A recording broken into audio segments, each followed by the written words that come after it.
Hello नमस्कार दोस्तों। मेरा नाम सार्थक जैन है और आप अरिहंत क्लासेस नाम का चैनल देख रहे हैं। ये चैनल यूट्यूब पे बिल्कुल नया है और मैं आपको बता देता हूँ इस चैनल में मैं किस प्रकार की बातें आप लोगों से करूँगा। तो जहाँ तक मैंने सोचा है, मैं इस चैनल में आप लोगों की एक क्विक रिवीजन कराऊंगा। क्विक रिवीजन मतलब एक बहुत ही जल्दी से एक तरह का हम शॉर्ट रिवीजन यहाँ पर करेंगे। जैसे कि आप देख ही सकते हैं, आज हम हिंदी का करेंगे अर्धवार्षिक परीक्षा के लिए एक त्वरित संश्लेषण। कहने का मतलब ये है कि हम हिंदी में हाफ ईयरली एग्ज़ाम में मतलब अर्धवार्षिक परीक्षा में क्या क्या आने वाला है उसको बहुत जल्दी से एक तरह से देखेंगे, समझेंगे और कोशिश करेंगे कि इन कुछ वीडियोस के माध्यम से, लगभग 4 या 5 वीडियोस इसमें बनेंगी, तो इन 4 या 5 वीडियोस के माध्यम से आप 90 प्लस स्कोर कर पाओ अपने हाफ ईयरली एग्ज़ाम में। अभी हिंदी कोर्स बी के लिए हम बात कर रहे हैं, इसके बाद हम हिंदी कोर्स ए के लिए भी बात करेंगे और अदर सब्जेक्ट्स के लिए भी बात करेंगे। सभी के हाफ ईयरली एग्ज़ाम्स चल रहे होंगे, तो बिना देर किए इस वीडियो को स्टार्ट करते हैं। हमारे हिंदी में काफ़ी सारे टॉपिक्स आते हैं, जैसे कि सबसे पहला पार्ट है काव्य संकलन, गद्य संकलन आता है, पूरक पाठ्य पुस्तक आती है, उसी के साथ साथ व्याकरण भी आती है। तो आज इस वीडियो में हम कोशिश करेंगे कि हम काव्य संकलन को ही देखें, काव्य संकलन को समझें और काव्य संकलन में जो जो हमारे पाठ हैं उन पाठ के बारे में बात करें। चलिए शुरू करते हैं। सबसे पहला पाठ है हमारा साखी। ये पाठ कबीरदास जी द्वारा रचित है। कबीरदास जी की 3 प्रकार की रचनाएं पाई जाती हैं, साखी, सबद और रमैनी। यहाँ हम साखी के बारे में बात कर रहे हैं क्योंकि आपके पाठ में साखी दी गई है, तो साखियों के बारे में ही हम बात करेंगे। जितनी दी गई है उतनी के बारे में बात करेंगे, क्योंकि अगर हम डिटेल में जाएंगे तो ये वीडियो बहुत ही बड़ी हो जाएगी और हमें क्विक रिवीजन करना है, हमें डिटेल में नहीं जाना है। वैसे 2 से 3 घंटे की एक वीडियो बनती है, आप कोई भी सब्जेक्ट लेते हो तो 2 से 3 घंटे की एक वीडियो मिनिमम बनती है एक चैप्टर की। या हम कोशिश करेंगे कि 2 से 3 घंटे में आपका पूरा सब्जेक्ट रिवाइज़ हो जाए। जिन बच्चों ने डिटेल्ड स्टडी की हुई है उनका रिवाइज़ हो जाए, जिन बच्चों ने नहीं की हुई है वो बच्चे आगे के लिए प्रिपेयर हो जाए, मीन्स टू से हाफ ईयरली एग्ज़ाम के लिए प्रिपेयर हो जाएँ। चलिए शुरू करते हैं। पहली साखी है, ऐसी बाणी बोलिए मन का आपा खोए, अपना तन शीतल करे औरन को सुख होए। इसका क्या अर्थ है? कबीरदास जी यहाँ पर बताना चाह रहे हैं कि हमें ऐसी वाणी बोलनी चाहिए, हमारे मुख से ऐसी वाणी निकलनी चाहिए कि हमारे मन का आपा खो जाए, मीन्स टू से हम इतने खुश हो जाएं, इतने ज़्यादा खुश हो जाएं, बहुत ज़्यादा खुश हो जाएं। अपना तन शीतल करे, कि हमारा खुद का तन तो शीतल हो ही, औरन को सुख होई, और साथ ही साथ औरों को भी सुख हो जाए। इस प्रकार की वाणी हमें बोलनी चाहिए। क्वेश्चन कैसा आ सकता है यहाँ से? क्वेश्चन बिल्कुल भावार्थ का क्वेश्चन आ सकता है। देखिए, काव्य खंड में 3 प्रकार के प्रश्न आते हैं। एक तो भावार्थ से, दूसरा प्रश्न किस प्रकार से आता है, दूसरा प्रश्न आता है कि आपको शिल्प सौंदर्य बताना है। तो यहाँ पर आप शिल्प सौंदर्य में क्या बताएंगे कि कौन कौन से अलंकार हैं, ठीक है, किस तरह की भाषा का उपयोग है। कबीरदास जी की भाषा जो है सदुक्कड़ी कहा जाता है, सदुक्कड़ी भाषा और पंचमेल खिचड़ी, क्योंकि इसमें 5 भाषाओं का मिश्रण है। पर ज़्यादा डिटेल में नहीं जाएंगे, अभी सिर्फ भावार्थ के बारे में बात करते हैं। जो महत्वपूर्ण प्रश्न होंगे उसके विषय में एक वीडियो अलग से बना दी जाएगी। ऐसी वाणी बोलिए मन का आपा खोए, अपना तन शीतल करे औरन को सुख होए। यदि आपको कोई भी डाउट किसी भी दोहे में रह जाता है, किसी भी काव्य पंक्ति में रह जाता है, तो आप मुझे कमेंट में बता सकते हैं, ठीक है। आगे चलते हैं। कस्तूरी कुंडली बसे मृग ढूंढे बन माही, ऐसे घटी घटी राम हैं दुनिया देखी नाही। अर्थात मृग, हिरण, हिरण की नाभि में कस्तूरी पाई जाती है। कस्तूरी की सुगंध से हिरण मोहित हो जाता है और उस कस्तूरी को जगह जगह ढूंढने का प्रयास करता है। क्यों प्रयास करता है? क्योंकि वह नहीं जानता कि नाभि में ही कस्तूरी का वास है। यदि उसको पता होता तो वह जगह जगह नहीं ढूंढता। ठीक उसी प्रकार ऐसे ही घटी घटी राम हैं, ठीक उसी प्रकार रामचंद्र जी को अर्थात भगवान को हम जगह जगह ढूंढते हैं। ठीक है, राम यहाँ भगवान के लिए आया है, स्पेसिफिकली रामचंद्र जी के लिए नहीं आया है, भगवान के लिए आया है। हम भगवान को जगह जगह ढूंढते हैं, बट स्टिल हम भगवान को नहीं खोज पाते। क्यों नहीं खोज पाते? क्योंकि भगवान का वास हमारे अंदर ही है, यह बात हम जानते नहीं हैं। अगले दोहे पर चलते हैं। जब मैं था तब हरि नहीं, अब हरि है मैं नाही, सब अंधियारा मिटी गया, जब दीपक देखा माही। हम क्या सोचते हैं? हम सोचते हैं कि जब हरि थे, मतलब जब प्रभु थे, जब तो मैं नहीं था, अब मैं हूँ, अब प्रभु नहीं है। ठीक है, इस तरह की हमारी थिंकिंग है। लेकिन कबीरदास जी कह रहे हैं सब अंधियारा मिट गया। ये सब इस प्रकार की सारी मेरी गलतफहमी मिट गई जब मैंने दीपक देखा। ठीक है, इसका अर्थ क्या है? ये तो भाई मैंने क्या बताया, ये तो मैंने शब्दों का अर्थ बता दिया। अभी तो इसका भावार्थ भी जानना है ना, कि ये कहना क्या चाह रहे हैं, है ना, कहना क्या चाहते हो। तो देखते हैं क्या कहना चाहते हैं ये। इन्होंने कहा है कि अहंकार जब तक मनुष्य के अंदर होता है, जब तक उसकी किस प्रकार की थिंकिंग रहती है कि हरि नहीं है, अब मैं हूँ, जिस टाइम हरि थे उस टाइम मैं नहीं था, इस तरह की थिंकिंग रहती है। लेकिन जिस समय ये अहंकार समाप्त हो जाता है, ठीक उसी समय ईश्वर की प्राप्ति हो जाती है। ठीक है, दीपक यहाँ पर अहंकार का नाश कर रहा है, अंधकार अहंकार का प्रतीक है। अगले दोहे की बात करते हैं। सुखिया सब संसार है, खाए अरु सोवे, दुखिया दास कबीर है, जागे अरु रोवे। कबीरदास जी कहना चाहते हैं कि सारा संसार जो भी खाता और सो जाता है वो सुखी है, लेकिन कबीरदास जी दुखी हैं। क्यों दुखी हैं? क्योंकि वे जागे रहते हैं और क्या करते हैं? रोते रहते हैं। ठीक है, कहने का क्या मतलब है? कहने का क्या तात्पर्य? कहना क्या चाहते हैं कबीरदास जी? यहाँ कबीरदास जी कहना चाहते हैं कि जो इस समाज में परिवर्तन लाना चाहता है, अलग से चल रहा है, सब लोगों की तरह नहीं चल रहा है, वह आदमी हमेशा दुखी रहता है। लेकिन जो आदमी एक जैसा काम कर रहा है, भाई अपनी दैनिक चर्या का पालन करते हुए अपना जीवन व्यतीत कर रहा है, वो हमेशा सुखी रहता है।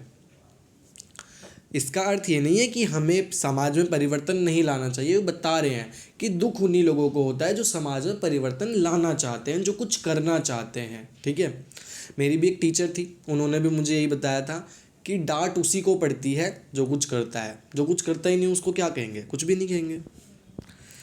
अगला चलते हैं। बेरह भुवंगम तन बसे, मंत्र न लागे कोई, राम वियोगी ना जीवे, जीवे तो बोरा होई। इसमें क्या कहना चाहते हैं कि जिस प्रकार एक भंवरा जो है, बिरह भुवंगम तन बसी, मंत्र न लागे कोई, जिस प्रकार अंदर की किसी को पीड़ा हो या स्वयं में ही कोई परेशान हो, तो उस पर कोई तंत्र मंत्र, कोई भी दवा असर नहीं करती है। ठीक है, कोई भी दवा असर नहीं करती है। लेकिन इसी प्रकार राम वियोगी ना जीवे, जीवे तो बोरा होई।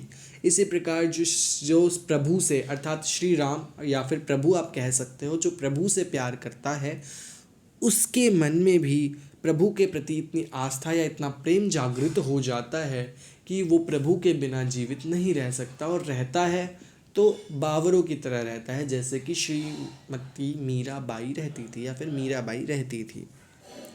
निंदक नेड़ा राखिए, आंगणी कुटी बंधाई, बिन पानी साबन बिना, निर्मल करे सुभाई।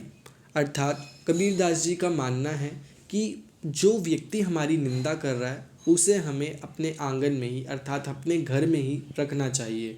आंगन में ही उसकी कुटिया बना देनी चाहिए, आंगनी कुटी बंधाई, आंगन में ही उसको रख लेना चाहिए। क्यों रख लेना चाहिए?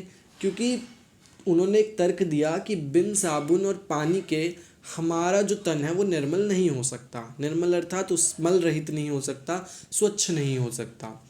तो हमारा शरीर निर्मल कब होगा? जब हम साबुन और पानी से उसे साफ़ करेंगे। ठीक उसी प्रकार हम अपने आप को अंदर से स्वच्छ कब मान सकते हैं? हम अपने आप को त्रुटियां मुक्त कब मान सकते हैं? जब हमारे पास एक निंदक हो जो हमें बताता हो हमने कहाँ कहाँ क्या क्या गलतियां की हैं, क्या काम हमने गलत किया है, जब तो हम उसे सुधार पाएंगे। इसलिए निंदक को अपने पास रखना चाहिए।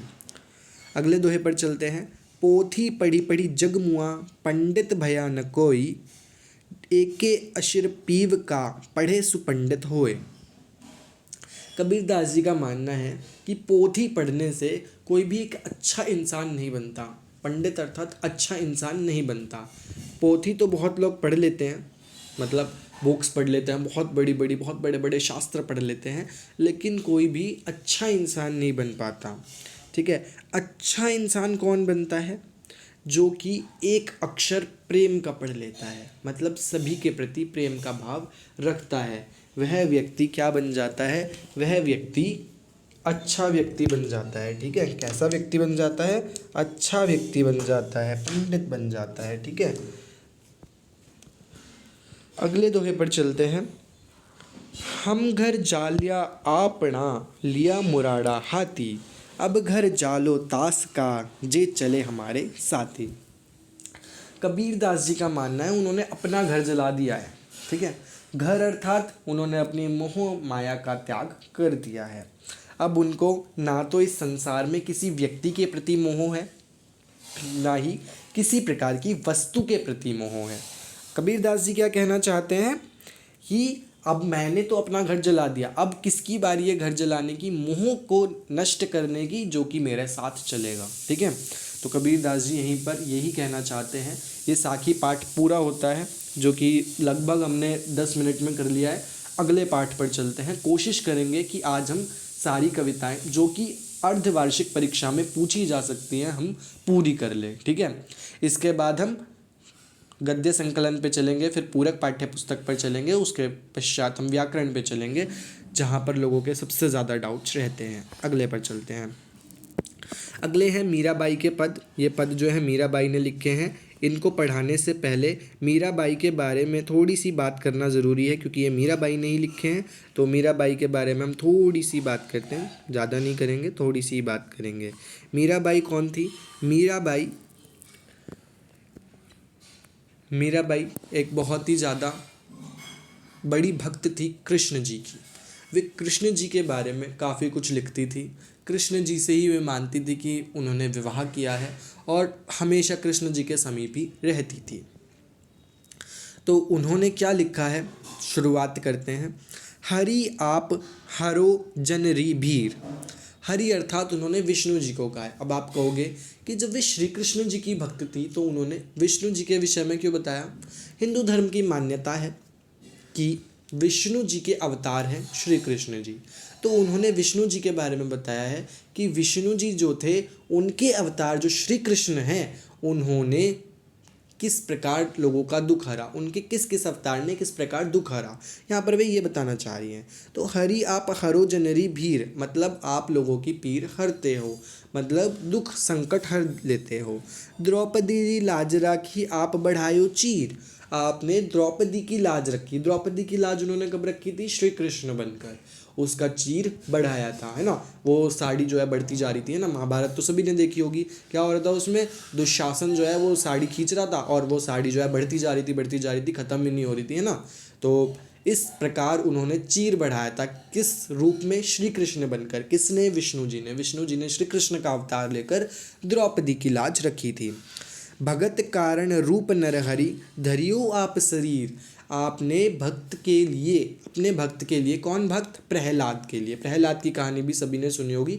होली की कहानी बहुत प्रचलित है लोगों में। तो आपने नरहरि अर्थात नरसिंह का अवतार लेकर अपने भक्त की रक्षा की थी। ठीक है, क्या किया था उन्होंने? नरसिंह का अवतार लेकर क्या किया था? उन्होंने नरसिंह का अवतार लेकर प्रहलाद की रक्षा की थी, उसके पिता हिरण्यकश्यप से। बूढ़ तो गजराज राखियो, काटी कुणजर पीर। आपने गजराज अर्थात हाथी की भी रक्षा की थी। ठीक है, काटी कुणजर पीर कैसे की थी? एक मगरमच्छ बनकर की थी। दासी मीरा लाल गिरधर, हरो महारी भीर। अब मीराबाई क्या कह रही है, ठीक इसी प्रकार जैसे आपने बाकियों की सहायता की है, ठीक उसी प्रकार मेरी भी सहायता कीजिए, मीराबाई की भी सहायता कीजिए। अब वो दूसरे जो उसने लिखा है उसमें पदों में क्या कह रही है, श्याम माने चाकर राखो जी। हे श्री कृष्ण, मुझे अपने दासी के रूप में स्वीकार कीजिए, मुझे अपने नौकर बना लीजिए, ठीक है। गिरधारी लाला माने चाकर राखो जी। हे गिरधारी लाला, मतलब श्री कृष्ण को ही संबोधित किया है गिरधारी लाला कहकर। हे गिरधारी लाला माने चाकर राखो जी, मुझे अपना दास बना लो या फिर मुझे अपना दासी के रूप में स्वीकार कीजिए। चाकर रहस्यु बाग लगास्यु नित उठ दर्शन पास्यु। मैं आपकी दासी बनकर नित बाग लगाऊंगी, बगीचे लगाऊंगी और सुबह सवेरे आपके दर्शन पाऊंगी। बिंदा बिंद्रावनरी कुंज गली में गोविंद लीला गास्यु। और जो वृंदावन की संकुचित गलियां हैं, ठीक है, उसमें मैं आपके गीत गाऊंगी, आपकी प्रशंसा के गीत गाऊंगी। चाकरी में दर्शन पास्यु सुमरन पास्यु खर्ची। और इस दासत्व के लिए उसको कुछ चाहिए नहीं, मीराबाई कुछ नहीं चाहती इस दासत्व के लिए। क्या चाहती है, वो केवल चाहती है श्री कृष्ण के दर्शन, ठीक है। भाव भक्ति जागिरी पास्यु तीनों बता सरसी। मोर मुकुट पीतांबर सोहे गल वैजंती माला। अब क्या कह रही है कि केवल भक्ति का भाव है उसके अंदर, ठीक है, केवल भक्ति का भाव है। श्री कृष्ण का स्वरूप के बारे में बता रही है, मोर मुकुट पीतांबर सोहे गल वैजंती माला, कि आपके सर पर मोर का मुकुट है, ठीक है, और गले में वैजंती फूलों की माला है। बिंद्रावन में धेनु चरावे मोहन मुरली वाला, कि आप वृंदावन में धेनु चराते हो। श्री कृष्ण को ही कह रही है, श्री कृष्ण का स्वरूप बता रही है। ऊंचा ऊंचा महल बनाव बिच बिच राखू बारी। अब वो कह रही है मैं ऊंचा ऊंचा महल बनाकर उसमें बीच में बगीचा लगाऊंगी। सावरिया रा दर्शन पास्यु पहर कुसुम्बी साड़ी। और श्री कृष्ण का दर्शन पाऊंगी कुसुम्बी रंग की साड़ी को पहनकर। आधी रात प्रभु दर्शन दीजियो जमुना जी रे तीरा। मीरा रा प्रभु गिरधर नागर हेवड़ो घणो अंधीरा। आधी रात में प्रभु दर्शन दीजिए ना, मतलब वो इतनी ज़्यादा अधीर है, वो चाहती है कि श्री कृष्ण जी उसे आधी रात में दर्शन दे। हाँ, तो मीराबाई इतनी ज़्यादा अधीर हो रही है, इतनी ज़्यादा अधीर है दर्शन के लिए कि उसको लगता है कि आधी रात में ही श्री कृष्ण उसे यमुना के किनारे दर्शन देंगे। तीर अर्थात किनारा, यमुना जी के किनारे दर्शन देंगे। मीरा रा प्रभु गिरधर नागर हेवड़ो गणो अंधेरा। और गिरधर नगर का मतलब श्री कृष्ण जी के नगर का, श्री कृष्ण जी के दर्शन पाकर संपूर्ण अंधकार नष्ट हो जाएगा। चलिए आगे चलते हैं।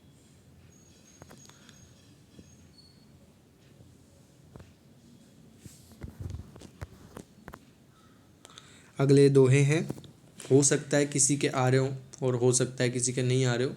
बात कर लेते हैं, क्योंकि हो सकता है कि किसी के सिलेबस में हो, किसी के में ना हो। वैसे तो नहीं है किसी के सिलेबस में, बट स्टिल हम इसके बारे में बात कर लेते हैं। आपके स्कूल में हाफ ईयरली एग्ज़ाम में पूछे जा रहे हो तो आप पढ़ लेना, नहीं तो आप वीडियो को स्किप करके आगे देख लेना, ठीक है। बात करते हैं। सोहत ओढ़े पीत पट श्याम सलोने गात। मनो नीलमणि सैल पर आतप परियो प्रभात। श्री कृष्ण जी का वर्णन किया गया है। ये दोहे बिहारी द्वारा लिखे गए हैं। उन्होंने भी श्री कृष्ण के बारे में काफ़ी कुछ लिखा है।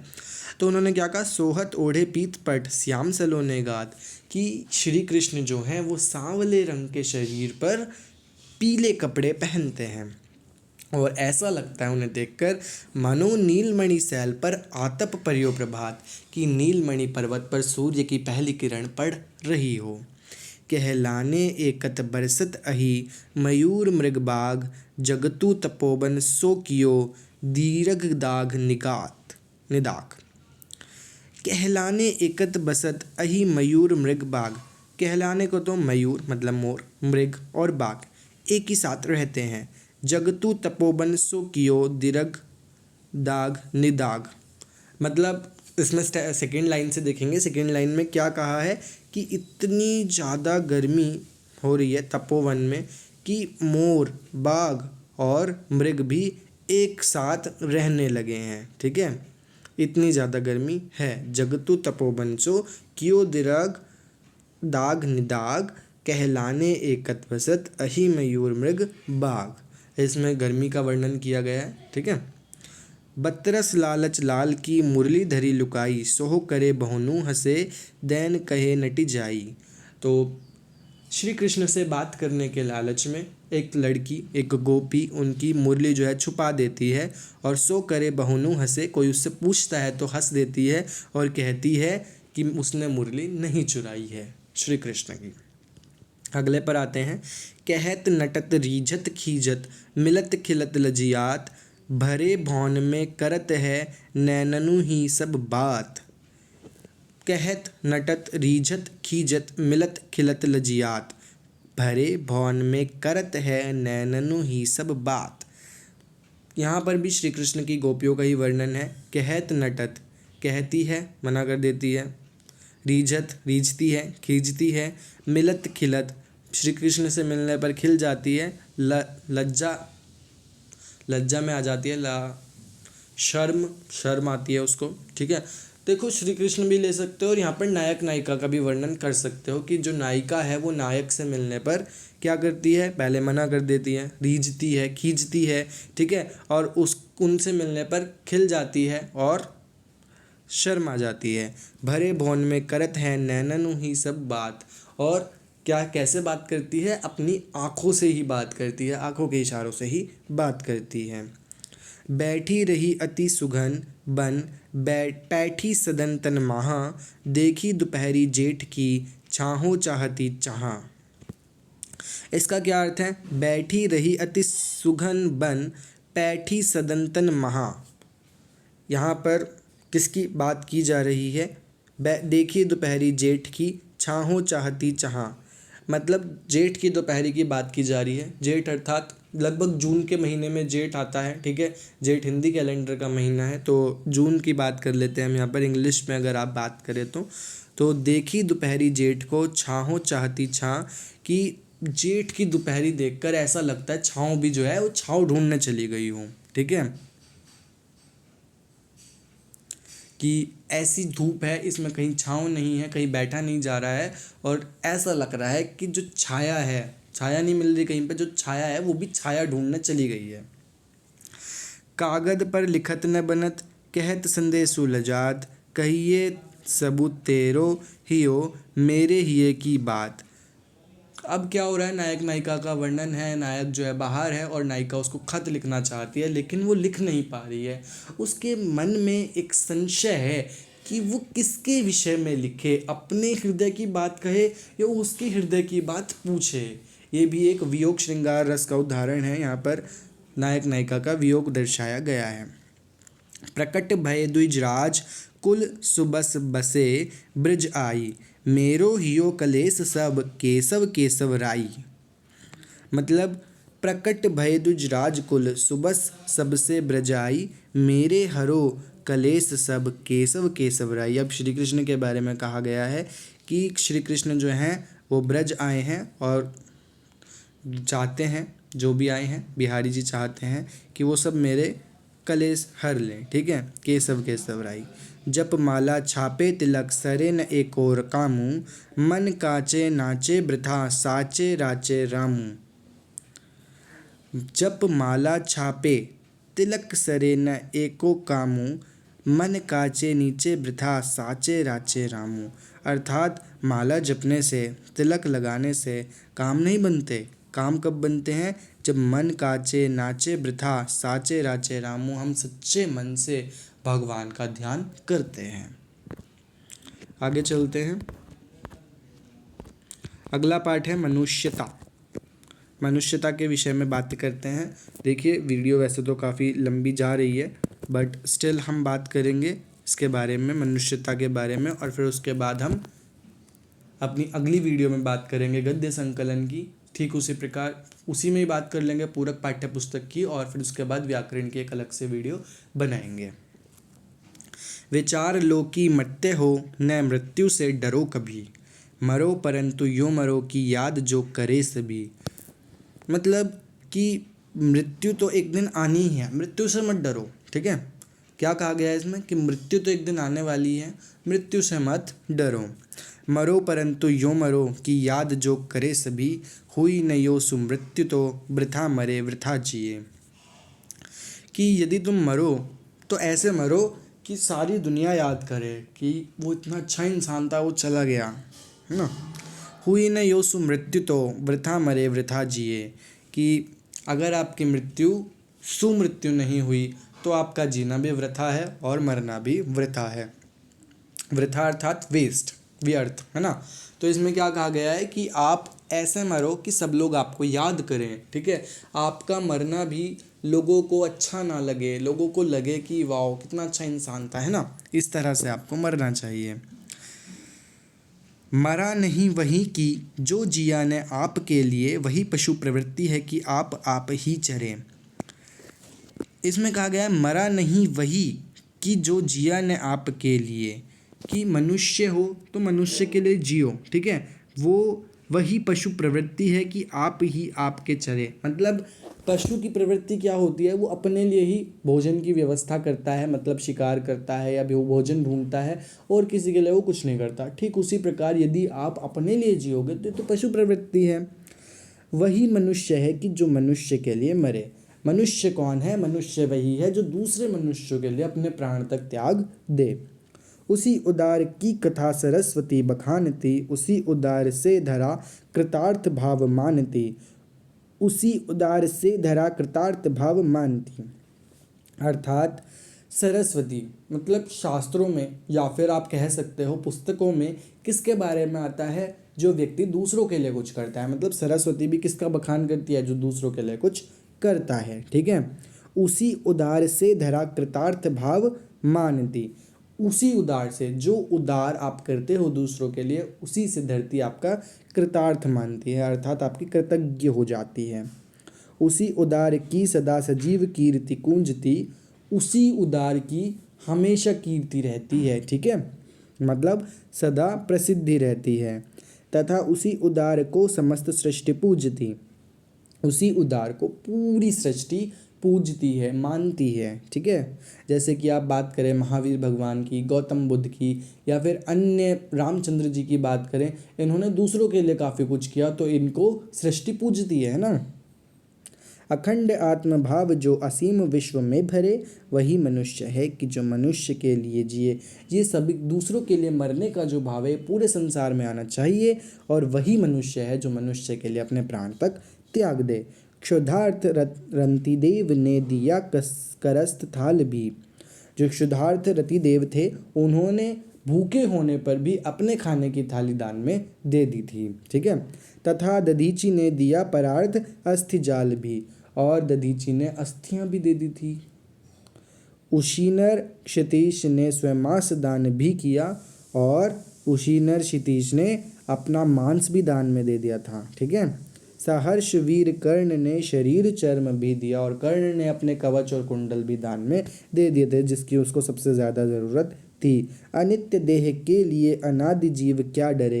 ये जो देह है वो तो अनित्य है, इसका एक न एक दिन अंत होना ही है। ऐसी अनित्य देह के लिए ये व्यक्ति क्यों डरता है? वही मनुष्य है जो मनुष्य के लिए जिए, अर्थात वही मनुष्य है जो दूसरों के लिए अपने प्राण का भी त्याग कर दे। सहानुभूति चाहिए महाविभूति है यही। हमारे अंदर सहानुभूति होनी चाहिए, जब भी हम महाविभूति पाने के लायक हैं, जगत में प्रसिद्धि पाने के लायक हैं। वशीकृता सदैव है बनी हुई स्वयं माही। विरुद्धवाद बुद्ध का दया प्रवाह में बढ़ा। विनीत लोक वर्ग क्या न सामने झुका रहा। आहा वही उदार है परोपकार जो करे, वही मनुष्य है कि जो मनुष्य के लिए मरे। देखो पूरी पोयम में यही बताया गया है कि मनुष्य जो है वही है जो दूसरों के लिए मरता है। ठीक है, मतलब दूसरों के लिए अपने प्राण तक त्याग कर देता है, वही एक मनुष्य है। मनुष्य हम उसे ही कह सकते हैं। तो इन्होंने बताया कि जिस प्रकार बुद्ध ने दया प्रभाव दिखाया था, ठीक है, विनीत लोग बर्व क्या सामने झुका रहा, ठीक है, इस तरह से मतलब जिन भी लोगों ने मनुष्यता दिखाई है उनकी प्रसिद्धि हुई है। रहो न भूल के सभी मदांध तुच्छ वित्त में, सनाध जान आपको करो न गर्व चित्त में। अनाथ कौन है यहाँ त्रिलोकनाथ साथ हैं, दयालु दीन बंधु के बड़े विशाल हाथ हैं। अतीव भाग्यहीन है अधीर भाव जो करे, वही मनुष्य है कि जो मनुष्य के लिए जिए। रहूं न भूल के सभी सुदांत तुच्छ वित्त में, सनाथ जान आपको करो न गर्व चित्त में। देखो, अपने आप को सनाथ जान मतलब अपने माता पिता हैं तो आप इस चीज़ पर गर्व मत कीजिए ना।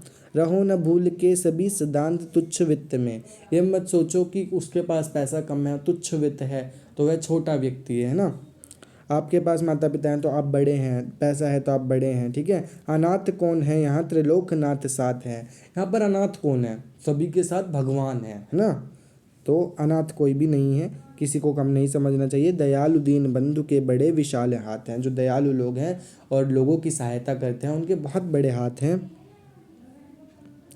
अतीव भाग्यहीन है अधीर भाव जो करे, वो बहुत भाग्यहीन है जो कि अपने भावों को अधीर रखते हैं, वही मनुष्य है कि जो मनुष्य के लिए मरे। अनंत अंतरिक्ष में अनंत देव हैं खड़े, अंतरिक्ष जो है इसका कोई अंत नहीं है और वहाँ पर अनंत देव है मतलब बहुत सारे देव हैं जिनका भी कोई अंत नहीं है, उनकी गिनती नहीं की जा सकती। समक्ष ही स्वभाहु जो बढ़ा रहे बड़े बड़े, परस्परावलंब से उठो तथा बढ़ो सभी, अभी अमर्त्य अंक में अपंक हो चढ़ो सभी। रहो न यो कि एक से न काम और कासरे, वही मनुष्य है कि जो मनुष्य के लिए मरे। मतलब इस अनंत अंतरिक्ष में अनंत देव हैं, ठीक है। समक्ष ही स्वभाव जो बढ़ा रहे बड़े बड़े, ठीक है। परास्वलंब से वही उठो तथा बढ़ो सभी, परास्वलंब से उठो मतलब दूसरे जो हैं उनकी सहायता करो, ठीक है। रहो अभी अमर्त्य अंक से में अकंप अपंक हो चढ़ो सभी, रहो न यों कि एक से न कम और कासरे, वही मनुष्य है जो मनुष्य के लिए मरे। अर्थात हमें इस प्रकार रहना चाहिए कि हम दूसरे मनुष्य की सहायता करें, किसी को किसी से कम ना समझे, सभी के अंदर समानता का भाव हो।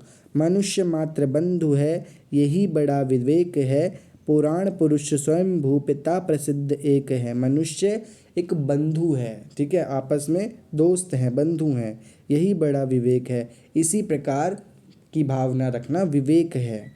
पुराण पुरुष स्वयंभू पिता प्रसिद्ध एक हैं, जो स्वयंभू हैं, पुराण पुरुष कहते हैं स्वयंभू को, पिता प्रसिद्ध एक हैं। फलानुसार कर्म के अवश्य ब्रह्म भेद हैं, परंतु अंतरैक्य में प्रमाणभूत अनर्थ है कि बंधु ही न बंधु की व्यथा हरे।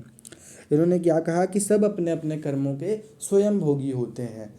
जो दोस्त हैं वो आपके कर्मों को अपने सर नहीं ले सकते, है ना, लेकिन स्टिल हमें दोस्ती रखनी चाहिए क्योंकि मनुष्य वही होता है जो दूसरे मनुष्यों के लिए अच्छा सोचता है, ठीक है, उनके लिए अपनी जान तक न्यौछावर कर देता है।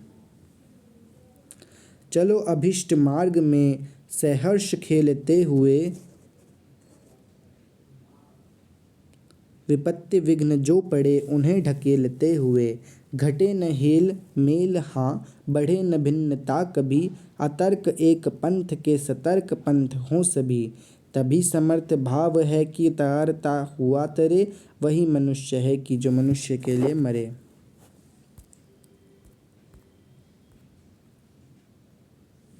देखिए इसमें क्या बताया कि हमें अभिष्ट मार्ग पर चलना चाहिए, सहर्ष खुशी के साथ अभिष्ट मार्ग पर चलना चाहिए। विपत्ति विघ्न जो हैं वो हमें ढकेलती हैं।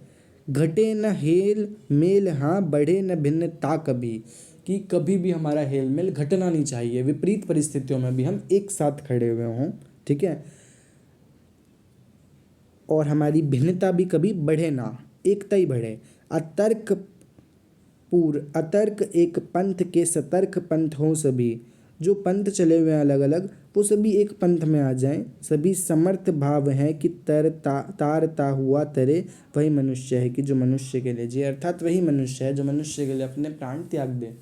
देखिए वीडियो अच्छी लगी हो तो लाइक शेयर सब्सक्राइब करना। इसके और भी पार्ट्स हैं, और भी पार्ट्स आप देखना, जिससे आपकी पूरी प्रिपरेशन हो जाए। देखिए टाइम ज़्यादा हो रहा है, इस वजह से मैं इस वीडियो को यहीं पर एंड करता हूँ। इसके बाद आप अगला पार्ट देखिए जिसमें गद्य संकलन होगा, फिर उसके बाद पूरक पाठ्य पुस्तक भी उसमें ही होगी, और फिर पूरक पाठ्य पुस्तक और गद्य भाग के बाद हम व्याकरण के बारे में बात करेंगे। अर्थात आधे आधे घंटे की जो 3 वीडियो होंगी, लगभग 1.5 घंटे का जो काम होगा पूरा, इस 1.5 घंटे में आपकी हाफ ईयरली एग्ज़ाम की पूरी हिंदी की प्रिपरेशन हो जाएगी। और 1.5 घंटे तो आप दे ही सकते हैं हिंदी पढ़ने के लिए, ठीक है। Thank you. Like share and subscribe करना ना भूलें।